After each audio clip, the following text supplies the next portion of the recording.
Welcome students. Today we are going to start our third chapter. Chapter is Reactivity Series and Electrochemistry. This is our third chapter, Reactivity Series and Electrochemistry. In 8th standard, you are familiar with the metals and their physical property. The physical properties of metal are malleability, ductility, sonority, metallic luster, then hardness, high melting point and boiling point, etc. are the physical property. Then today we are going to discuss about the chemical property or chemical reactions of metals. So the periodic table contains 78% of metals. So it is not easy to study related with all metals in our class. So we are selecting some metals that is familiar to us. So here we are going to take our first section related with the reactions of metal. So the reactions of metal mainly deals with that. First one, reaction of a metal with water. Reaction of metal with water. This is the first topic or first point. Then second one, reaction of metal with atmospheric air. And the third one is the reaction of metal with acid. These are the three subtopics we want to discuss related with the reaction of metal. In this one, we are going to discuss about the first point that is related with water. Okay. First one, reaction of metal with water. Okay, reaction of metal with water. For discussing the reaction of metal with water, we are considering mainly four metals. The metals are copper, Fe, iron, Mg, magnesium, and Na, sodium. So we are considering four metals: copper, Fe, iron, Mg, magnesium, Na, sodium. So we are considering these four metals for discussing the reaction of metal with water. So what we want to do here, you just take four beakers. That beaker contain normal water or cool water. Okay. So we are just take four beakers. That beaker contain water. So equal amount of water we have taken there.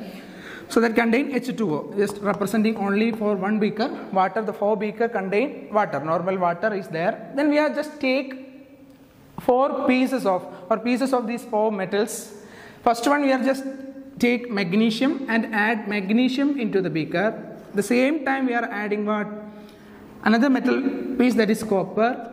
And the third one, we are just drop that sodium. And the last one, we are dropping that, it is Fe, iron. So four metals are taken: magnesium, copper, sodium and Fe, that is dipped into the beaker that contain water. And you want to observe what is the reaction, or there is any type of reaction taking place in these beakers. So if there is any reaction will be takes place, that can you observe that there is a change will occur for the water or the metal that you are added into that water. Okay, so we are observing that can observe the sodium metal that is added to the water, that will be move on that water and it will be burst.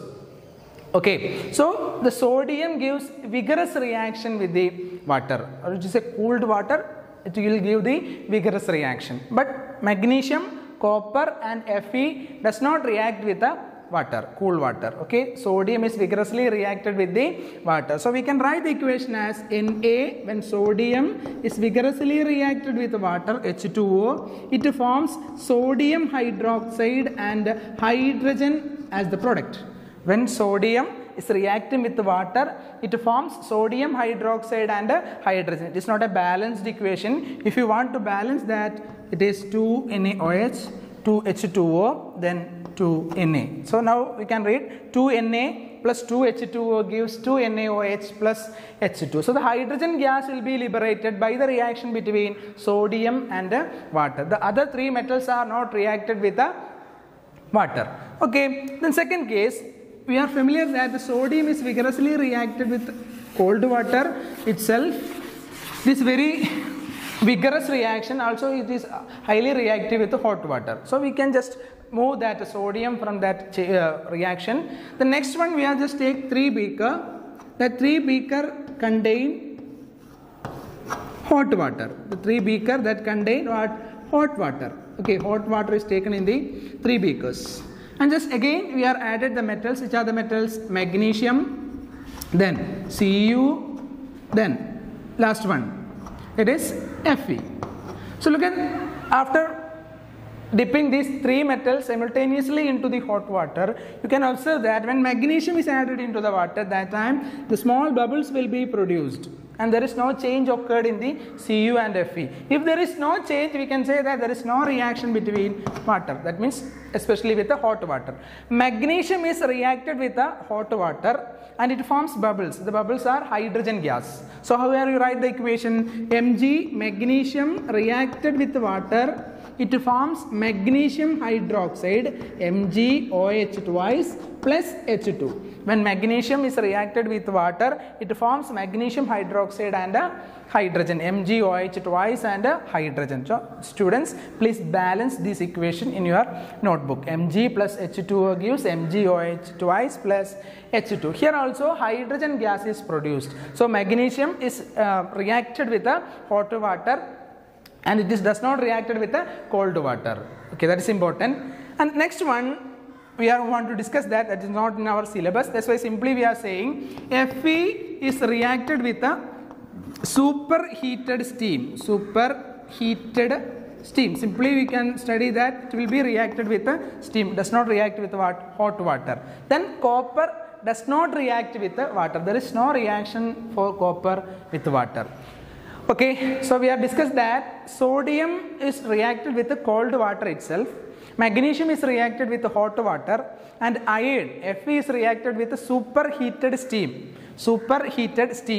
and copper does not reacted with the water. If you arrange the metals in the decreasing order of their reactivity, if you arrange the metals in the decreasing order of their reactivity. So first of all, we want to write the metal is mostly reacted. So the mostly reacted metal is sodium. And the second position gives for magnesium because magnesium reacted with hot water. And third position is given for Fe because that is reacted with the superheated steam. And the last one is for copper, that does not reacted with the water. This is the decreasing order of reactivity of these metals with the water. So these 4 are metals. They are reacting with the water, but their nature of reaction, their speed of reaction is not same. Which metal reacted with the cold water? Sodium. Sodium is simply reacted with the cold water, and magnesium reacted with the hot water, and Fe, iron, reacted with the superheated steam. Then copper does not react with what? Water.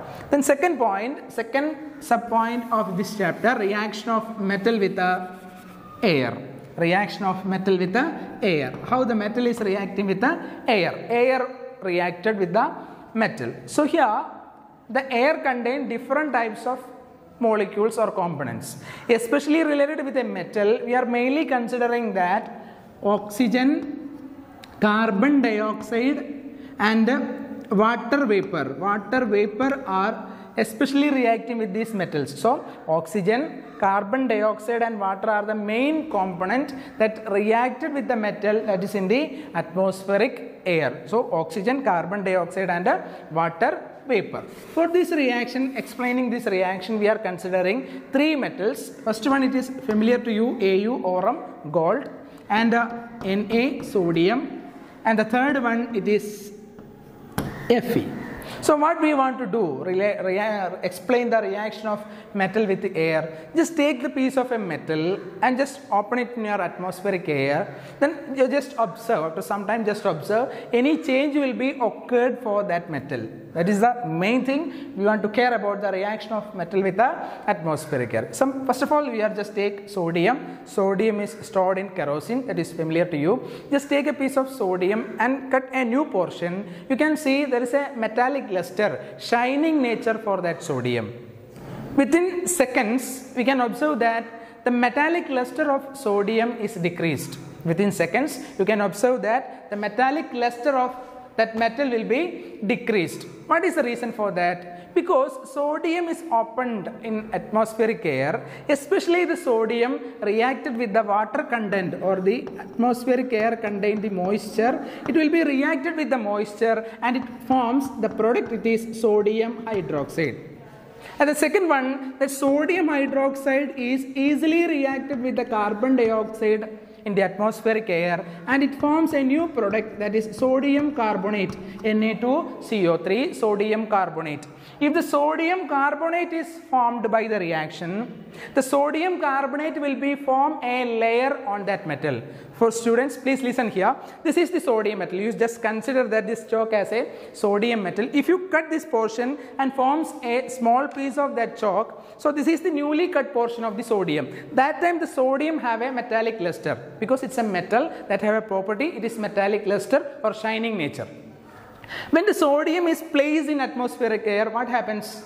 If the sodium is placed in atmospheric air, simply the sodium is reacted with the water content in the atmospheric air. If the water is attain nearer to the sodium, that time what happens? The water and sodium are reacted and it forms a product, it is sodium hydroxide. So look at that, sodium hydroxide will be formed in the upper portion of the metal. And the sodium hydroxide is easily reacted with what? Easily reacted with the carbon dioxide in the air. If it is reacted with carbon dioxide, what happens? The sodium hydroxide and carbon dioxide are reacted and form a new product, it is sodium carbonate. Sodium carbonate. This sodium carbonate form a layer on this metal. It forms a layer on the metal. If it is forms a layer on the metal, what happens? The metallic cluster of the metal is decreased. It's a simple thing. So what happens? Sodium easily reacted with the atmospheric air. That reaction is first. The next one, the familiar one, that is Fe. What happens if you place an Fe, iron metal piece, on atmospheric air? If you place that iron, what happens? The iron is slowly reacting with the atmospheric air. And it forms what? Hydrated ferric oxide, or ferric oxide will be formed, Fe2O3, especially reacting with the water and the oxygen. So n times number of water molecules will be formed and Fe2O3. It is hydrated ferric oxide. Hydrated ferric oxide. That is simply we are knowing that that is rust. Okay, that is the rusting of iron. Rusting of iron will be takes place not at that much fast and that much small. It is a medium type of reaction. Then the third one, if you are considering familiar with Au, gold. What is your opinion? Reaction of gold with atmospheric air. It's a simple thing, because we are using gold as mainly for the purpose of ornaments. The ornaments are not corroded. The corrosion will not takes place for Au. The reason is that Au does not react with the atmospheric air. So we are considering the three metals related with the reaction with air, which is most reactive in these three. Yes, it is sodium. Sodium have the fast reaction, and the second position gives for what? Fe. And the third one it is for Au, third position for Au. This is the decreasing order of reactivity of these three metals with the atmospheric air. Again, I just explained these three are metals, but they are different in their nature of reaction. Okay, and the last point of the portion related with reaction, that is reaction of metal with the acid. Reaction of metal with the acid. Acid reacting with a metal. For that purpose, we are considering mainly 5 metals. The metals are Pb, lead, then Cu, copper, Al, aluminium, then Mg, magnesium, and Zn, zinc. So these are the 5 metals we are considering: lead, copper, aluminium, magnesium, and zinc. What we want to do, again we just take 5 beakers or 5 test tubes. That beaker or test tube that contain what? Dilute hydrochloric acid. These 5 beakers or test tubes that contain dilute HCl, dilute hydrochloric acid. This 5 beakers, say dilute hydrochloric acid is taken, and you just add small pieces of these metals into the hydrochloric acid. If you are added here, it is copper, and second one magnesium, and here it is Pb and aluminium, the last one, it is zinc is added at same time or simultaneously you are added this metal into dilute hydrochloric acid, and observe what is the change will be occurred in these 5 beakers. You can observe that the maximum number of bubbles are formed from the magnesium, and the second position is given for what? Aluminium, and very small particles or small number of bubbles will be formed from zinc and comparatively less in the lead, and there is no bubbles or change will be occurred that the copper is added into the acid. From this we can identify or we can conclude the magnesium have the fast reaction, maximum reaction with the acid. So what happens when magnesium is reacting with the dilute hydrochloric acid? It forms magnesium chloride and hydrogen gas. It forms magnesium chloride and hydrogen gas. So the hydrogen gas is produced here and it forms as in the form of bubbles. So that is the reaction related with the magnesium and the dilute acid. Mg plus 2HCl gives MgCl2 plus H2. So what is the order of reactivity? Magnesium, then second position gives for what? Aluminium, then it is for zinc, and the third position for what? Fourth position for lead, and the last one copper is not reacted. Okay, magnesium, aluminium, zinc, lead and copper. Okay, so this is the decreasing order of their reactivity. From these also we are concluding that these are metals, but they are not similarly not reacted with the acid. According to this, we can arrange the metals depending on their reactivity. That means arrangement of metals on the decreasing order of their reactivity. Arrangement of metals in the decreasing order of their reactivity, they are generally known as what? Reactivity series. Arrangement of metals in the decreasing order of their reactivity, if it is arranged, that is known as reactivity series. So the reactivity series that contain the metals, they are potassium, sodium, calcium, magnesium, aluminium, zinc, iron, nickel, tin, lead, hydrogen, copper, silver and gold. So look at that: potassium, sodium, calcium, magnesium, aluminium, zinc, iron, nickel, tin, Sn, tin, Pb, lead, hydrogen, copper, silver, gold. This is a decreasing order of their reactivity and it is known as reactivity series. Here we are included hydrogen. It is not a metal. It is for the purpose just to compare the reactivity of metals. To compare the reactivity of metal, we are adjusted what? Hydrogen in this position. Then this is the decreasing order of their reactivity. So students, all of you just want to study the reactivity series. That is very important. Okay, this order is important, very important, and you should study well and write the notes up to here in your chemistry notebook. Thank you.